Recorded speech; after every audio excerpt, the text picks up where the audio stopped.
Baiklah teman-teman, di sini saya akan menjelaskan apa itu deformasi. Nah, deformasi batuan ini adalah perubahan bentuk atau ukuran dari suatu batuan akibat dari tekanan dan gaya yang bekerja di dalam kerak bumi.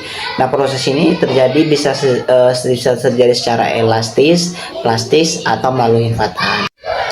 Nah, deformasi dalam konteks geologi dan mekanika material melibatkan dua konsep utama, yaitu ada stress dan strain. Nah, stress ini adalah gaya per unit area yang diterapkan pada suatu material. Ada beberapa jenis stress, stress kompresi, stress tarik, dan stress geser.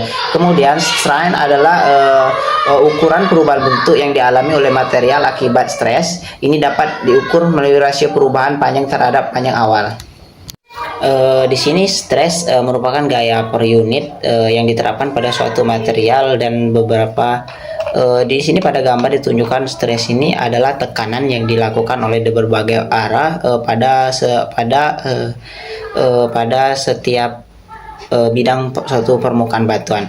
Nah, kemudian dalam stres ini sendiri terbagi menjadi dua, yaitu ada uniform stress, yaitu dimana pada batuan ini dilakukan atau melakukan tekanan dari berbagai arah, dan ada juga differential stress, yaitu yang dilakukan oleh tekanan cuma melalui dua arah. Nah, di differential stress ini sendiri terbagi menjadi tiga. Yang pertama itu adalah tegangan kompresi yang terjadi ketika material mengalami gaya tekanan dari dua arah, yang menyebabkan ini akan membentuk sebuah lipatan, dan akan pada tingkat elastisitas yang rendah akan menyebabkan sebuah patahan. Selanjutnya ini ada tegangan tarik, yaitu diterapkan ketika gaya tarik bekerja pada material itu berlawanan arah, yang menyebabkan pemanjangan suatu batuan dan akan menyebabkan suatu patahan atau rekahan, biasanya terjadi pada zona subduksi. Sedangkan yang terakhir itu adalah tegangan geser. Nah, kejadian ini terjadi sejajar pada permukaan bumi, yang menyebabkan lapisan batuan bergerak secara relatif satu sama lain, yang sering mengarah atau membentuk pembelokan yang secara horizontal dan akan menunjukkan patahan. Dan untuk strain ini sendiri dipengaruhi oleh adanya pergerakan dari stres, atau pada saat suatu batuan mengalami tekanan, maka akan terjadi juga sebuah regangan. Karena regangan ini akan mengubah dari bentuk ukuran, dari bentuk permukaan, dan volumenya. Nah, untuk tahapan deformasi ini sendiri itu terbagi menjadi tiga, yaitu ada deformasi elastis, yaitu ada deformasi daktil, dan deformasi fraktur, yaitu Global Positioning System, yang dimana sistem navigasi ini berbasis satelit yang memungkinkan untuk para pengguna menentukan posisi mereka berada atau posisi mereka di permukaan bumi dengan akurasi yang tinggi. Sistem ini terdiri dari 3 komponen, yaitu satelit, yang kedua itu adalah stasiun kontrol, yang ketiga itu adalah receiver GPS. GPS itu dikembangkan oleh Departemen Amerika Serikat, yang dimana sistem ini dimulai pada tahun 1973 dan diresmikan menjadi operasional secara penuh tahun 1995, dan nama resmi dari GPS adalah Navstar GPS. Di gambar tersebut dapat dijelaskan bahwa sistem pemosisian global tidak hanya dari Amerika saja, bisa jadi dari Rusia, atau dari GLONASS, Beidou, Galileo, QZSS, dan IRNSS. Yang dimana GLONASS ini sistem navigasi yang dikembangkan oleh Rusia, dan sistem ini setara dengan GPS yang berfungsi dengan cara yang serupa. Jikalau di Beidou ini, sistem navigasi yang dikembangkan oleh Cina. Saat itu, Beidou sudah beroperasi secara global, yang menawarkan layanan yang mirip dengan GPS atau GLONASS. Kalau di Galileo, ini adalah sistem pemosisian yang dikembangkan oleh Uni Eropa, atau Galileo ini yang dirancang untuk memberikan akurasi yang lebih tinggi dan berfungsi sebagai alternatif untuk GPS. Jika di QZSS, itu adalah sistem pemosisian Jepang yang berfokus pada meningkatkan akurasi GPS yang di wilayah Asia sampai Pasifik. dan IRNS itu yang dikembangkan oleh India, yang menawarkan layanan navigasi di wilayah India dan sekitarnya. Dari gambar tersebut, GPS itu mempunyai 3 komponen sistem GPS, yaitu yang pertama segmen kontrol, yang kedua segmen luar angkasa, dan yang ketiga segmen pengguna. Masing-masing ini mempunyai definisi dan mempunyai fungsinya, yaitu yang dimana segmen kontrol itu merupakan jaringan stasiun yang pengawas yang mengelola dan mengawasi satelit GPS. Fungsinya itu untuk melakukan pemantauan, pengendalian, dan pemeliharaan satelit untuk memastikan mereka beroperasi dengan baik dan memberikan data yang akurat. Segmen yang kedua yaitu segmen luar angkasa, yang dimana terdiri dari satelit-satelit GPS yang mengorbitkan bumi. Fungsinya itu satelit ini untuk memancarkan sinyal yang berisi informasi tentang posisi dan waktu yang digunakan oleh receiver untuk menentukan lokasi. Segmen yang terakhir yaitu adalah segmen pengguna, yang dimana segmen pengguna ini segmen yang sering dilakukan oleh kita sehari-hari. Jikalau kita ingin perjalanan jauh atau pusing dalam menentukan ketidaktahuan lokasi yang ingin kita tuju, yang dimana merupakan segmen ini adalah segmen pengguna, yang dimana receiver GPS yang digunakan untuk pengguna fungsinya untuk menangkap sinyal dari satelit dan menghitung posisi berdasarkan waktu perjalanan sinyal dan menyediakan informasi lokasi kepada pengguna. Dari ketiga segmen ini saling berinteraksi untuk memberikan layanan navigasi yang akurat dan handal.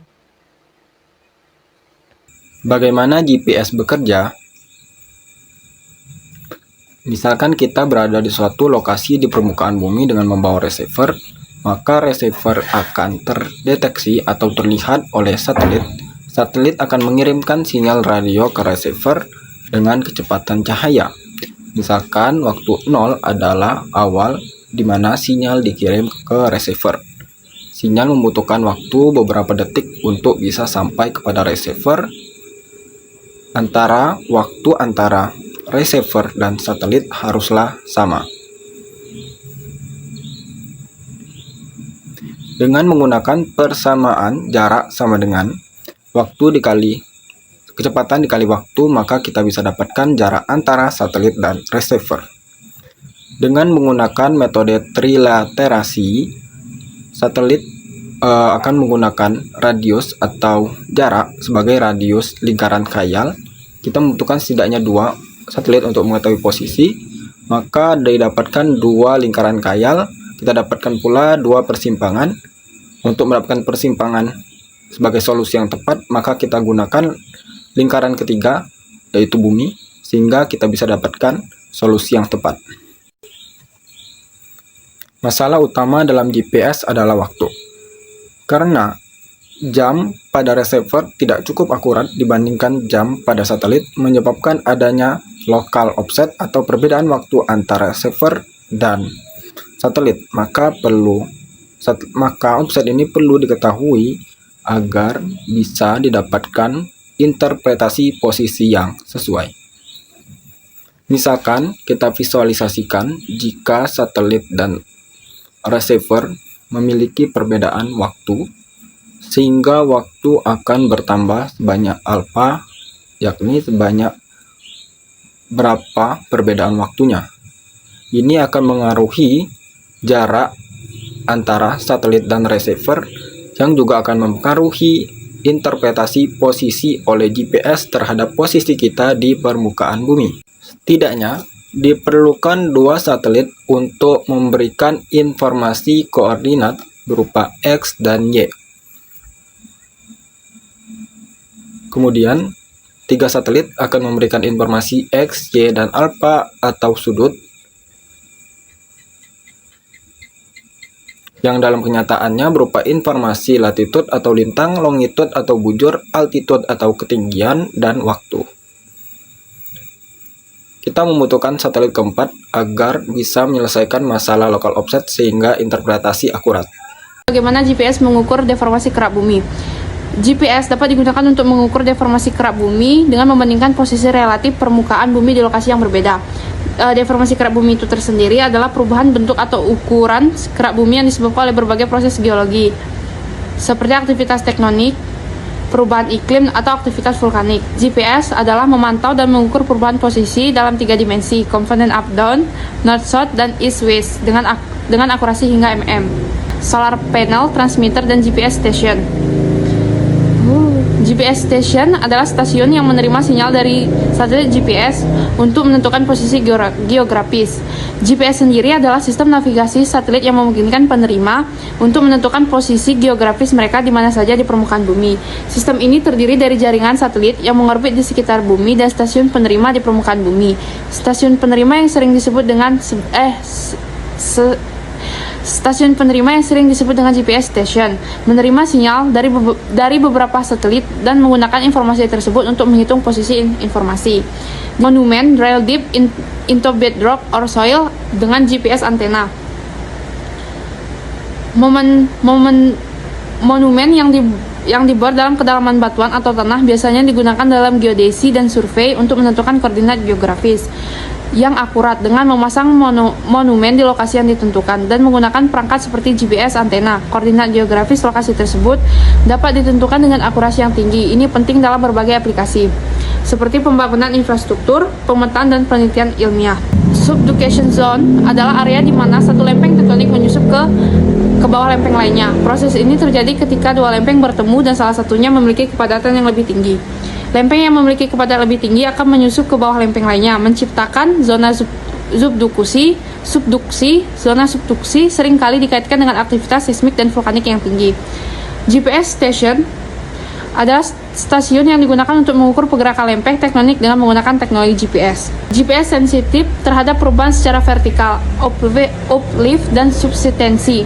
Di situ terdapat ada GPS receiver, lalu kemudian menjadi subsense for GPS, kemudian menjadi upload for GPS, dan seterusnya. Selanjutnya, itu terdapat gambar titik lokasi GPS station di tahun 2018.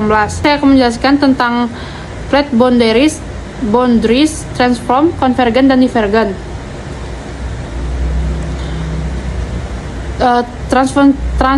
Itu merupakan jenis-jenis utama batas lempeng. Yang pertama ada transform. Di batas ini dua lempeng bergerak melewati satu sama lain. Contohnya dari batas transform atas adalah patahan San Andreas di California. Yang kedua ada convergent. Di batas merupakan dua lempeng bergerak menuju satu sama lain. Salah satu lempeng biasanya mensup di dua lempeng lainnya, menyebabkan gempa bumi dan pembentukan pegunungan. Contoh dari batas convergent adalah batas antara lempeng Indo-Australia dan lempeng Eurasia. Yang ketiga ada divergent. Di batas ini dua lempeng bergerak menjauh satu sama lain. Magma dari mantle naik ke permukaan, menciptakan pegunungan bawah laut dan akhirnya membentuk pegunungan di darat. Contoh dari batas divergent adalah Mid-Atlantic Red Ride.